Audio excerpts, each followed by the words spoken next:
Hello' everyone, মই মোৰ নতুন ভিডিঅ'লৈ আপোনালোকক আদৰিছোঁ। আশা কৰিছোঁ আপোনালোক ভালে আছে।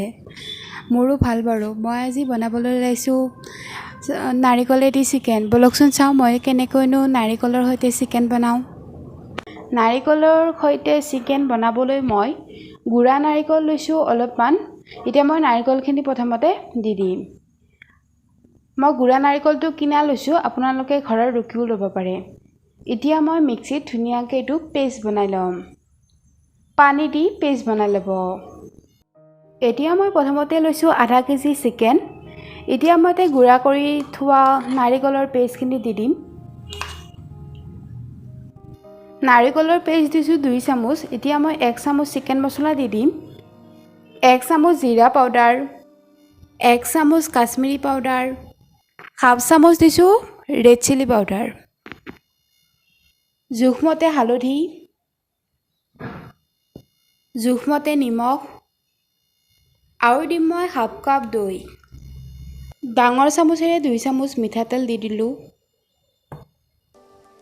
এতিয়া মই গোটেইখিনি মিক্স কৰি ল'ম। আমি ভালদৰে খানি ল'লোঁ। এতিয়া আমি দিম 1 চামুচ নহৰু আদা পেষ্ট। এতিয়া গোটেইখিনি মিক্স কৰি ল'ম। আৰু দিম মই 1 চামুচ চয়া চচ। এতিয়া মই গোটেইখিনি মিক্স কৰি 15 মিনিটৰ কাৰণে থৈ দিম। ঢাকনিৰে ঢাকি থৈ দিব। ইয়াৰ পিছত আমি এখন কেৰাহী ভালদৰে গৰম কৰি ল'ম। কেৰাহীখন গৰম হোৱাৰ পিছত আমি 1/2 কাপমান তেল দি দিম।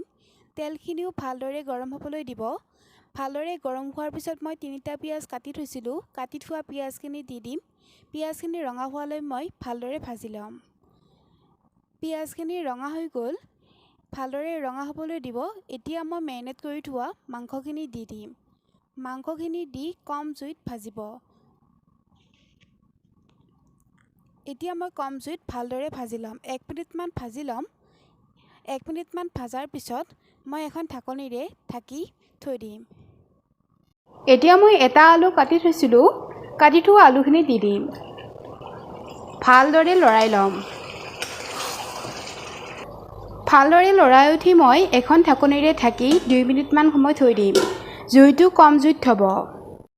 পিছত মই ঢাকনখন খুলি ল'লোঁ আৰু এতিয়া মই দি দিম 1/2 চামুচ চেনি। চেনি দি উঠি মই ভালদৰে লৰাই ল'ম।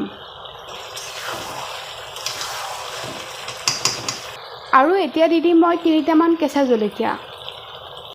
মাংসখিনি আমি ঢাকনিৰে ঢাকি 2 মিনিটমান সময় আকৌ সিজিবলৈ দি থাকিম। আপোনালোকে যেতিয়ালৈ মাংসখিনি নিসিজে তেতিয়ালৈ আপোনালোকে ঢাকনি দি ঢাকি সিজাই ল'ব। চিকেনখিনি ভালদৰে ঢাকনিৰে ঢাকি 50% সিজাই লৈছোঁ। এতিয়া মই পানী দি দিম। মাংসত সদায় গৰম পানী দিব, মই গৰম পানী দি দিম। কিমান দিলোঁ অলপমান দিম, দি মই মাংসখিনি ভালদৰে ঢাকনিৰে আকৌ ঢাকি ভালদৰে সিজিবলৈ দি দিম। এতিয়া মই ঢাকনিৰে ঢাকি দিম। চিকেনত সিজিবলৈ দিয়া পানীখিনি ধুনীয়াকৈ কমি গ'ল। এতিয়া আমি মাংসখিনি 1 মিনিটমান সময় ভালদৰে ভাজি ল'ম। 1 মিনিটমান ভাজাৰ পিছত এতিয়া মই চিকেনখিনিত ফাইনেল পানী দি দিম। এতিয়া মই মাংসখিনিত অলপমান কচুৰি মেথি দি দিম। এতিয়া মই মাংসখিনি ভালদৰে লাৰি ল'ম। ঢাকনিৰে ঢাকি 1 মিনিটমান সময় থৈ দিম। 1 মিনিট পিছত আমাৰ মাংস ৰেডি হৈ যাব। নাৰিকলৰ সৈতে বনোৱা চিকেনৰ ৰেচিপি ৰেডি হৈ গ'ল।